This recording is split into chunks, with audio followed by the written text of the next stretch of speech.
Hi everyone, it's your librarian Melissa.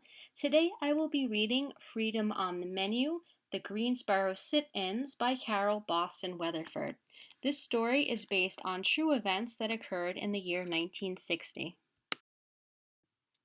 Just about every week, Mama and I went shopping downtown. I loved having her all to myself for the afternoon. Whenever it was hot or we got tired, we'd head over to the snack bar in the five and dime store. We'd stand as we sipped our Cokes because we weren't allowed to sit at the lunch counter.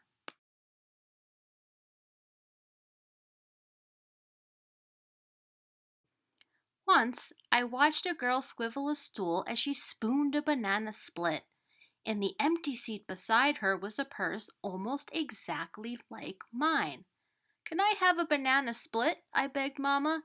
"Not here, Connie," said Mamma. "I'll fix you one at home." "Won't be the same," I grumbled. All over town, signs told Mamma and me where we could and couldn't go. Signs on water fountains, swimming pools, movie theaters, even bathrooms.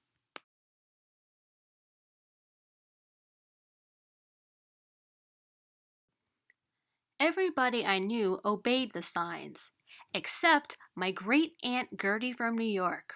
Once, when she visited us, she drank from a whites only fountain and said real loud, "I've never heard of colored water. Have you, Connie?" Then she lifted me up so I could take a sip. I looked up from the fountain. "Y'all know better than that," a man scolded. I started to say, "Sorry, mister," but Aunt Gertie just huffed. "I'm too old for silly rules." It was a real hot day, but the man walked away without taking a drink. There weren't any signs up in the five and dime, but we still knew how it was. Most people didn't expect change anytime soon. But my daddy thought different. "Dr. King's coming to town," he told us one morning. "Who's sick?" I asked. "He's not that kind of doctor, Connie," Daddy laughed. "He's a minister who's working to make things better for us," said Daddy. "So we can go anywhere we please," said Mama. "Like the lunch counter?" I asked. "Yep," said Daddy, "and other places too."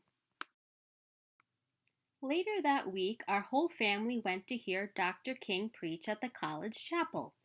I didn't really understand all of his speech, but I liked his booming voice. It sounded as if he believed God was on our side. Every few minutes, Mama said, "Amen." And when Dr. King sat down, everyone stood and clapped for a long time. Soon after that, my brother and sister joined the National Association for the Advancement of Colored People. Everyone called it the NAACP. They let me tag along as they went door to door helping people sign up to vote. "I've never voted in my life," said a white-haired lady leaning on a cane. "Will I get to vote for president?" "Yes, ma'am," I said. "My brother wants to be president when he's all the way grown." "Tell him he's got my vote," she chuckled. "And to hold on to those big dreams," she said, handing me her voter registration form. "Yes, ma'am, I'll tell him," I promised, thinking about my own dreams, too. "Times are changing," she said, waving as I left. Then one day, Mama and I went shopping downtown.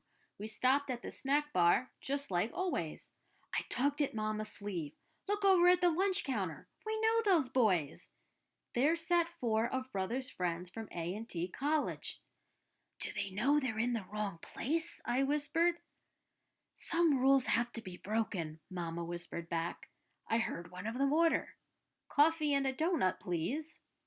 "I'm sorry, we can't serve your kind," said the blonde-haired waitress, wringing her hands. The boys didn't budge. "Don't y'all understand English?" a kitchen worker asked. "Go on over to the snack bar," she hissed. "Stop making trouble here." The manager tapped his foot and jutted out his chin. "They can sit there forever for all I care," he said. An old white lady came up to the boys. "I'm so proud of you," she said, clear as a bell so everyone can hear. "I wish someone had done this sooner." The waitress kept wiping and re-wiping the counter and refilling salt and pepper shakers, sugar pourers, and napkin holders. Suddenly, the manager came back with a tall policeman. "Let's go, Connie," said Mama. The manager shooed us right out of the store and then put a closed sign in the window. I couldn't wait to tell Brother.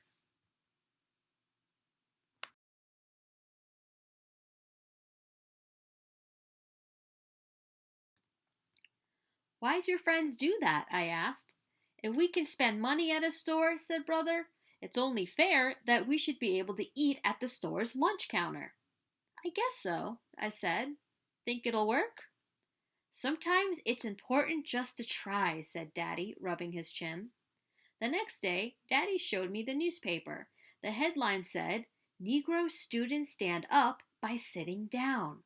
"They sat 4 hours," said Daddy, peering over the newspaper. "I'd be too hungry to wait that long," I said. "Connie, they didn't really want food," said Daddy.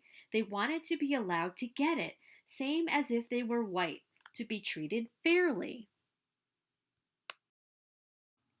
By Friday, we heard on the news how hundreds more had joined the sit-ins.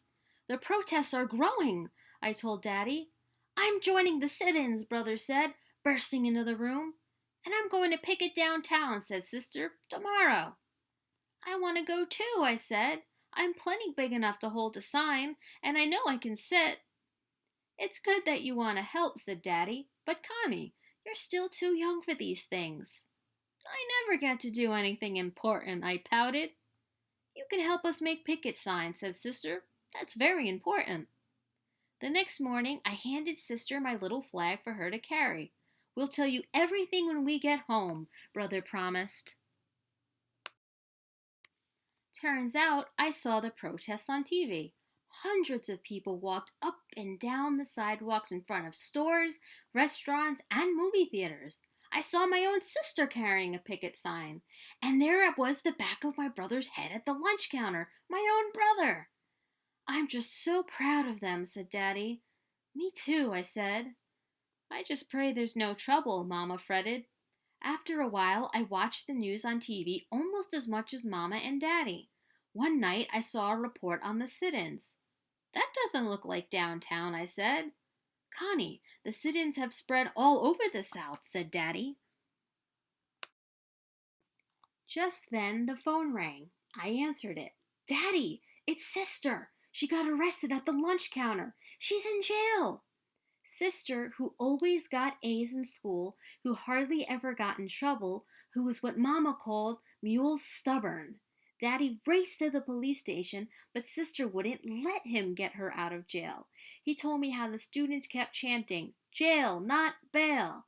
Jail, not bail!" "We can't just leave Sister here with the bad guys," I pleaded. "She's made up her mind, Connie," said Mama, wiping a tear. "She wants to stay with the other students." In a few days, Sister came home. "Promise me you'll stop picketing," I begged. "I can't do that," she said, hugging me tight.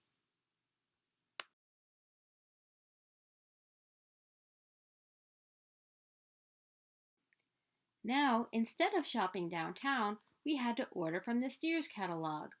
Mama and I leafed through the big, thick catalog together, and she even let me help pick things out. But we both knew it wasn't the same. "How long before the sit-ins are over, Mama?" I asked. "Till folks get what they want," said Mama. That summer, Mama, Daddy, and I finally went downtown. When we passed Woolworth's, I heard someone shout, "They're serving them!" Daddy stopped so fast that the brakes screeched, and Mama and I jolted forward. We parked and ran to the lunch counter. There sat the women who worked in the restaurant's kitchen. They were all dressed up fancy and eating egg salad.